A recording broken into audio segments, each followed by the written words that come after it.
उत्तर प्रदेश के गाजियाबाद से हैरान करने वाली खबर सामने आई है। यहाँ हिंडन नदी की नहर से अचानक दो हाथ बाहर निकले।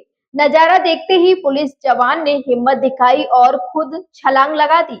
उन्हीं के पीछे एक और सिपाही ने नदी में छलांग लगा दी। कड़ी मशक्कत के बाद महिला की जान बचाई गई, लेकिन दूसरा सिपाही खुद नदी में फंस गया। घटना के होते ही लोगों की भीड़ जमा हो गई। मौके पर तकरीबन 1.5 घंटे तक रेस्क्यू ऑपरेशन चला। बता दें कि महिला को तो सुरक्षित बाहर निकाल लिया गया और पीएसआई भी सकुशल बाहर आ गया, लेकिन कांस्टेबल अंकित तोमर डूबने लगे। इसके बाद मौके पर गोताखोर बुलाए गए, पुलिस बल और रेस्क्यू ऑपरेशन शुरू किया गया। करीब 1.5 घंटे की मशक्कत के बाद कांस्टेबल अंकित तोमर को नहर से बाहर निकाला गया। हालांकि उनकी हालत नाजुक बनी हुई है। उन्हें आनन फानन में एम्बुलेंस से निजी अस्पताल में भर्ती कराया गया है, जहां उनका इलाज जारी है। पुलिस की शुरुआती जांच में सामने आया है कि महिला का नाम आरती है, जो वैशाली सेक्टर 1 में रहती है।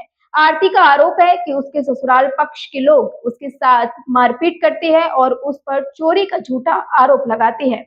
इसी से आहत होकर उसने आत्महत्या करने की कोशिश की। हालांकि उसे सुरक्षित बचा लिया गया है, लेकिन उसे बचाने गए कांस्टेबल अंकित तोमर की हालत फिलहाल नाजुक बताई जा रही है। थाना कौशाम्बी में करीब 1 बजे के आसपास एक सूचना प्राप्त हुई, जिसमें ये बताया गया जो एक महिला थी जिसने जो नहर है उस नहर में कूद गई थी, जिसको बचाने हेतु जो ट्रैफिक के पुलिसकर्मी हैं उन्होंने उसके बचाने के लिए प्रयास जारी किए।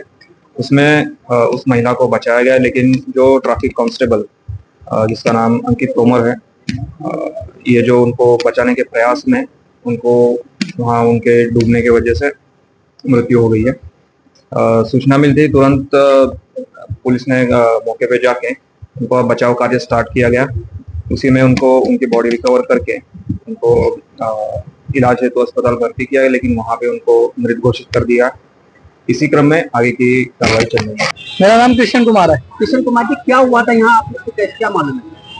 मैं फर्स्ट नजर से यहीं पे था जब वो औरत चिल्ला रही थी, एक दो लोग और खड़े थे। तो उसके बाद जब मैं अपने बच्चे को स्कूल से पेरेंट्स मीटिंग से लेके आ रहा था, तो मेरी वाइफ ने बोला कि यहाँ कुछ हो रहा है, कोई मतलब कुछ घट गया है। तो मैं जैसे अपनी गाड़ी रोक के साइड में खड़ा हुआ तो एक औरत ऐसे डूब रही थी पानी में, उल्टा सर करके जा रही थी। तो इतने में एक पुलिस वाले भैया इन जैसे भाई थे, उन्होंने बिना सोचे समझे अपनी जान नहीं, मुझे नहीं लगता था कि उनको स्विमिंग आ रही है नहीं आ रही, वो जूता पहन के कूद गया पानी में तुरंत। वो उसको बचाने के चक्कर में कि तुम पहले साइड हटो, उसका हाथ पकड़े खींचा भी। उसके जस्ट सेकंड बाद वो भाई उल्टे में डूबने लगे, तैरने लगे, मतलब वो धंसने लग गए कि भाई मुझे बचाओ, भाई मुझे बचाओ।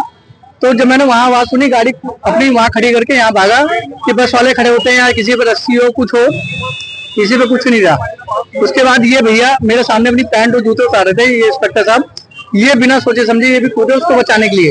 इन्होंने उसका हाथ ही पकड़ा जो भाई डूब रहे थे, मगर हाथ फिसल गया। उसके बाद ये भी बहुत देर तक तैरते तैरते थक गए। इन्होंने भी एक दो बंदों को बुलाया, वो भी पानी में कूदे, तब तक वो भाई दोबारा। ये भैया 1 से 12:30 से 1:30 बजे के बीच की घटना है। अच्छा, एक बार ये जो टीएसआई थे, पुलिस कर्मी थे, उनको आपने देखा? हाँ, मैंने लिटरली देखा। वो बोले भी, मेरी तरफ देख के बोले कि भाई मुझे बचाओ, मैं डूब रहा हूँ, मैं खुद ही डूब रहा हूँ। बहुत तेज चिल्ला रहे थे वो। क्या वर्तमान में स्थिति क्या है? वर्तमान में स्थिति भैया नहीं मिल रहे, वो पानी में मिल ही नहीं रहे। लोग बहुत देर से तपस्या कर रहे हैं, ढूंढ रहे हैं। कई भाई भी पानी में कूदे जिनको तैरना आता था, कई भाई भागे मगर नहीं मिले। वो इन्होंने भी बहुत मेहनत की, जो भैया यहाँ बैठे हैं इंस्पेक्टर साहब।